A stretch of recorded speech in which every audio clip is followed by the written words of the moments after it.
Charles Scott Howard told the MSHA that using faulty mine seals can blow men's lives away. When the mine seals fail to do their job, that's when miners die. 12 men died at the Sago Mine, ask the owners why. At Derby Mine another 5 died before too long. The reason was the seals were weak, and that's when things go wrong. Their widows urged in Lexington, don't listen to big coal. Strict seal regulations, that must be your goal.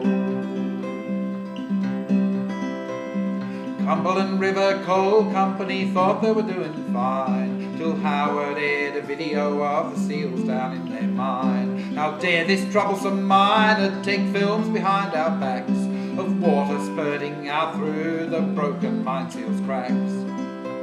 Though Howard didn't name the mine, they knew it was his own. Turning on the audio was how they made it known. He said they built those seals with the least man hours they could. It's the cheapest way to do it, and surely that's no good. When it comes to miners' safety, he's always on the bowl.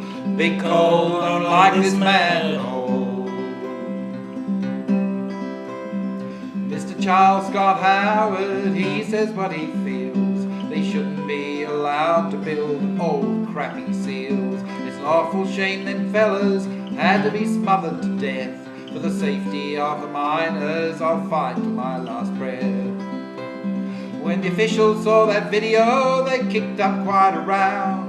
I want somebody at that Cumberland mine right now. It wasn't long till Frazier heard about what had been done. It's that whistle-blowing, troublemaking Howard, he's the one. When it comes to miners' safety, he's always on the ball. Big Coal don't like this man at all.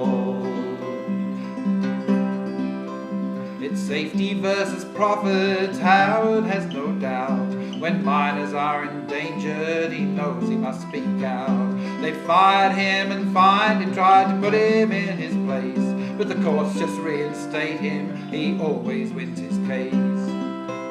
When you bite the hand that feeds you, that's when the pressure mounts. 'Cause when you're underneath the ground, coal is all that counts. I'm sorry, Mr. Frazier, if your hand feels my bites, but I must uphold the safety code and fight for miners' rights. When it comes to miners' safety, he's always on the ball. Big Coal don't like this man at all.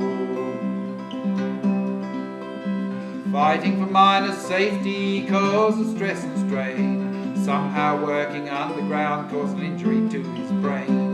He was found slumped unconscious in his mining car. He still has no memories of that incident so far. But something hit him in the head and damaged his hard hat. It even broke his dentures, some think they smell a rat. It's an accident that so far nobody can explain, but he's been fighting for the cause and he will fight again. When it comes to miners' safety, he's always on the ball. Big Coal don't like this man at all. Howard soon became concerned with blocked escapeways too. If there was an emergency, nobody could get through. Strewn with rocks as large as fridges and water that's waist high, Big Coal didn't seem to care if the miners live or die. Howard called the hotline and the Fed inspectors came. He owned up to the coal so no one else would get the blame. They issued some citations that cost the company dear. The rules are quite specific, you must keep escapeways clear. When it comes to miners' safety, he's always on the ball. Big Coal don't like this man at all.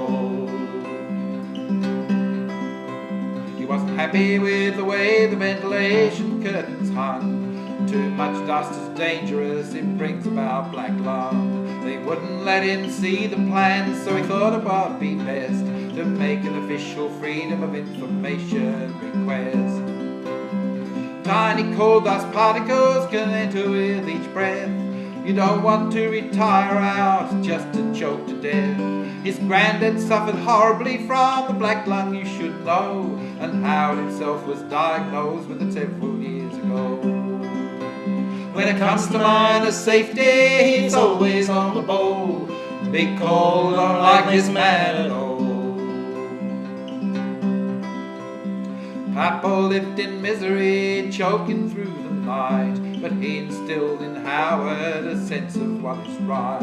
His theory was the boss should treat an employee like his son. If you show your appreciation, then half the battle's won.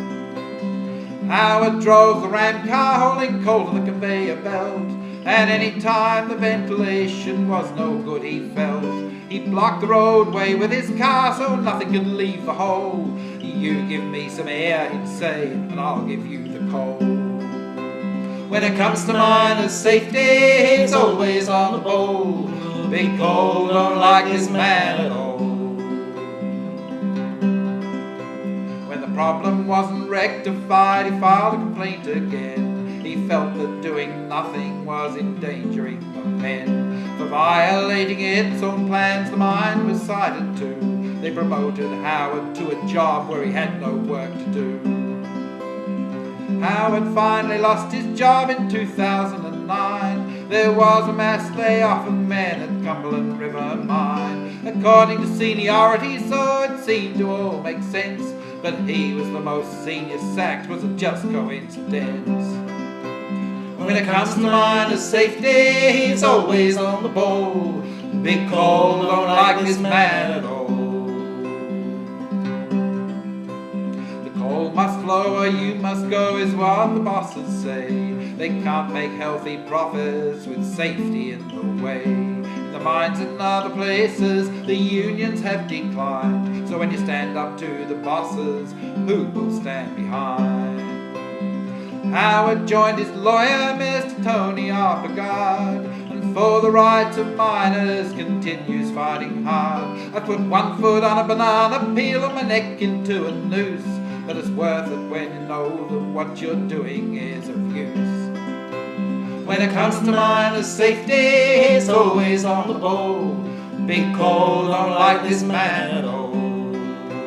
When it comes to miner's safety, he's always on the bowl. Big Cole don't like this man at all.